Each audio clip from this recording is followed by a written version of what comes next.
Hello there guys, welcome back to ShootOut, welcome back to a brand new video. I hope all of you are doing well. It's just me today. No George, because he's traveling. So I'm taking duties, although this is I'd say it's our favourite, and I think it's your favourite part of the channel where we get to give our predictions for the Premier League weekend and what we think is going to happen. Well, George has got his results, his predictions here, and I'm going to read them as I go along, but I'm going to be the one giving you analysis today, right? So shout out to George, who I know is watching now, and he will be back on the next one, so make sure you guys are there for that. But let's get cracking. This is a very unique Premier League weekend. Why? Because we have 5 games taking place this weekend. That's it. No more. The rest are going to take place next weekend. So although it's 2 different weekends, it is the same match day, but because it's 2 different weekends, we are splitting the match day. So you're going to be getting this preview for 5 of those games which are taking place this weekend, and then next week you'll be getting the preview for the rest. So make sure you're there for that. Let's get cracking. Starting off with Burnley versus Luton. It's a bottom of the table clash, and I don't think David Datro Fofana is going to be making it on time for Burnley. He's completing his loan move from Chelsea over to Burnley after coming back and being recalled from Union Berlin. So he's heading off to Burnley, but I don't think he's going to make it in time. So Burnley and Luton, I think it's going to be pretty much of the same sort of story that we've seen so far. Although because it's a clash at the bottom of the table, you never know how this is going to go. But Burnley are at home. I personally think that these two are going to cancel each other out. I do have a slight inkling that if there is going to be one team that gets a result, it's going to be Burnley. Burnley are playing at home. I feel like Luton are a little bit open defensively, and the fact that they're not playing at home where the crowd can actually get them across the line, I feel like they're at a little bit of a disadvantage. However, I don't trust Burnley to go out and just score tons of goals, even though the way they play makes it look like they're going to do that. So I think because of that, they cancel each other out. My prediction on this is going to be Burnley 1, Luton 1. George's prediction is Burnley 2, Luton 1. So I think he's going with a similar logic to me, although he thinks that Burnley will actually get that one more goal than Luton and they will get the job done. So let's see who's going to be right. To give you guys a little bit of an understanding so far, I am flying in terms of the points between me and George on the predictions right now. I am so far ahead now, it's getting ridiculous. George, what's going on? What's going on? You know, I got to say, I capitalised on a Man United loss, and I did see that coming. He didn't, so I think that's where he's let himself down. But, look, going to have to start getting those results. So if Burnley were to win 2-1, then it might be him starting to play catch-up. We'll see. The next one is the one that I'm definitely most interested in, and George is definitely most interested in, and that is Chelsea versus Fulham. Now, for all the non-Chelsea fans and the neutrals, you can definitely watch our own individual channels to get our in-depth Chelsea analysis, because he does it and I do it too. And on here, I'm going to give you a little bit more of a summary. But right now, it's not a nice place to be at Chelsea Football Club, and it's an absolute mess. It's a hellhole. And with the loss to Middlesbrough in the week, I can't believe I've said that.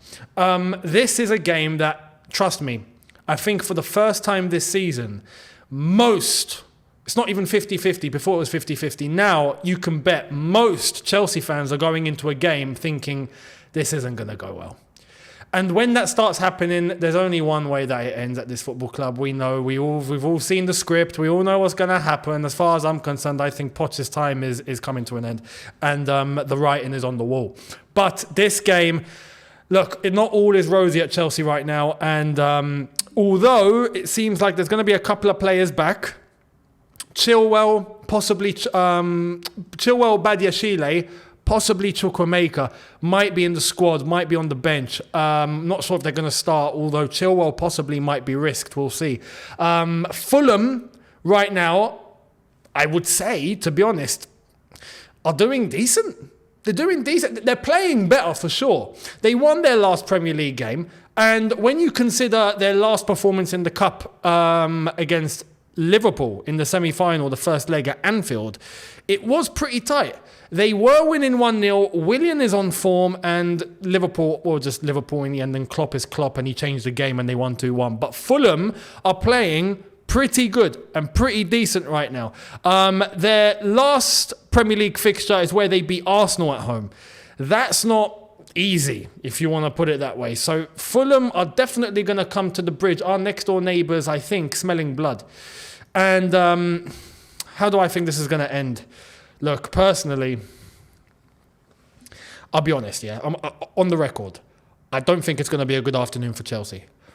But I think that at least the players will want to give some sort of a reaction. And I think that Fulham, having played Arsenal and then Liverpool, especially at Anfield, might have taken a little bit of steam out of them. They have had one less day rest compared to Chelsea as well. So this is where I think at the Bridge, perhaps this finishes 1-1. So I'm going 1-1, although I want to put it here. Don't be surprised if Chelsea lose. Don't. George has said the same thing, 1-1. So you can understand the sentiment in the fan base. When he's not predicting a win, you know something's wrong. So let us know your predictions down below for that. The next one, Newcastle versus Manchester City. Newcastle are in big trouble right now. They need to go into the January market, man. The funds are there. It should be, something that they can access, and they should be able to get reinforcements. They've not done so yet. Joe Linton is going to be out for 6 weeks. This is not good for Newcastle. They are not in good form either. They've currently lost 3 out of their last 3 games. 3 out of 3, no points. 4 out of the last 5. They're not playing well. They're trying. They're limited. They're exhausted. I don't feel like they've got any other idea now. They've basically, depleted themselves. They've done everything that they could possibly do, and now it's just downhill from here. So playing against Man City, you don't want to be in that way before you play Man City, who now have KDB back. So I think it's safe to say the expectation is, even though at St. James's Park, and that can be a bogey ground and anything can happen, the expectation is that Man City are going to pick up a result here. So with that in mind, I have predicted Newcastle 1, Manchester City 3. George has taken it one step further and gone Newcastle 1, Manchester City 4. So we'll see what's going to happen. To be honest, I was going to say 2-1. I don't think it's going to be as easy as maybe some people think. I don't think it's going to be a battering, but I've put 3-1 just in case, because I know Man City are capable of scoring goals, and I think George is on the same logic here, but I don't think they're going to score 4, which is why I put 3. So, yeah, let's see what happens. Let's see if I get more points and George doesn't. He's not even here to stop me from saying that, so you know what I mean? I can do what I want. On to the next one. Everton versus Aston Villa. Everton sitting in 17th, and obviously they've clawed themselves out of the relegation zone despite the points deduction, and they've been doing well. Fair play to them, although that kind of did come to a little bit of a halt a few games ago. They've lost their last 3 on the bounce. It's not been looking great overall for Everton. Everton's last game away from home, they lost to Wolves. Wolves are looking like they're starting to pick up some sort of form, so fair play to them. They lost to Man City at home before that. Now they're having to play Aston Villa. Aston Villa's away record isn't fantastic, although Aston Villa, they are winning games and they're picking points up. They beat Burnley and pretty tight at home the last game. Now I do reckon that Aston Villa will compose themselves. They'll collect themselves together. You do think that Everton do have the capabilities of pulling off some sort of a shock. They do have that in them, but I don't think it's going to come against a very resilient Aston Villa, who have been playing very well and now have an objective that is believable. They can finish top 4, so they have to be serious, and I think Unai Emery will definitely keep them on their toes, and for that reason I think that it's not going to be a complete difference in performance. I think it's going to be pretty tight, but I think Aston Villa narrowly take it. I am going Everton 1, Aston Villa 2. George has gone with Everton 1, Aston Villa 3. So there we go. Let us know what you think. And the final game of this weekend, before we move on to the other teams next weekend, is Manchester United versus Tottenham. And look, this game has goals written all over it, for all the wrong reasons, if you want to put it that way. Why? Manchester United, you best believe, are conceding goals. Onana is here for this game, which is baffling, considering that the African Cup of Nations is about to kick off in 48 hours, I think, or maybe less. Listen, Onana should be with Cameroon. Let me tell you, I've seen some reaction. The Cameroonians are not happy. They're not happy with him. And rightfully so. I am completely in their corner on this. Why Onana has felt the need to stay at Manchester United for one game when he could be preparing for AFCON, and he's going to have to fly to AFCON immediately after, and he might have to play the day after as well, if that's even going to be possible, which I think is going to put Cameroon in jeopardy, if I'm honest. But they're lucky about, I think, who they're playing against, so they should be able to get a result. But on a performance level, it's a risk. It's a big risk. This is where I'm looking, and I think the pressure's on. Like, Onana feels like he has to perform, and if that's the case, I think he concedes. Manchester United's defence is not all that. They've got, with respect, old men in that defence that are going to, I think, leak goals. Tottenham are very all guns blazing, attack.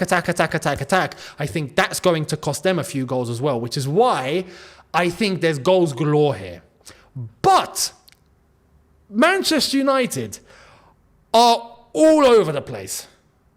As a club, as a team, Ten Hag, the players, pressure, it's gone absolutely wrong. Whereas Tottenham, despite they had a rough patch, right? They had one patch where it was starting to go wrong, and they've picked themselves up. They've won their 4 out of their last 5. They're looking all right now. And their last game where they managed to get a 3-1 win at home to Bournemouth, and they've done it pretty convincingly. Manchester United lost to Forest, which I predicted correctly on here, just to say 2-1. I said that. Anyway. This is why I'm ahead of George in the predictions. But Tottenham look a lot more stable, and I think will come with a better tactical plan to take the sword to Manchester United and put them literally on the fence and decimate them. But there will be consequences, and that's why I feel like Tottenham will concede. So my prediction is Manchester United 2, Tottenham 3. High-scoring game, Tottenham to take it at Old Trafford, Big Ans to come out at the end of the game and go, mate, we won, mate. Whereas George has gone with Manchester United 4, Tottenham 3. So he thinks it's going to be a goal score, tons of goals galore, a high goal-scoring game, but he's gone with Man United win. I have to say, I've not told him this as well, but he's watching. So, George, how have you predicted United to score 4? Maybe he's going on the logic of Tottenham are going to leave a lot of space in behind and they're going to get caught out. And I understand that, which is why I've put Man United to score 2. But that's as much as I think they're going to get. I don't feel like they're getting 4. They ain't got it in them. And they're a mess. So I reckon that it's going to be a Tottenham win. George reckons it's going to be a United win. Let us know what you think in the comment section below. And that's your preview and your predictions for this weekend. And remember, all the other games for next weekend, preview and predictions for that will be coming next week. So make sure you're there for that. Much appreciated. Let us know your predictions in the comments. We will see all of you after the big games are done, and we'll give you our instant reaction for that. If we do get that out on time, make sure you guys are here. Hit the subscribe button, and we will catch you later on. Have a good one, people, in a bit. Take care and peace.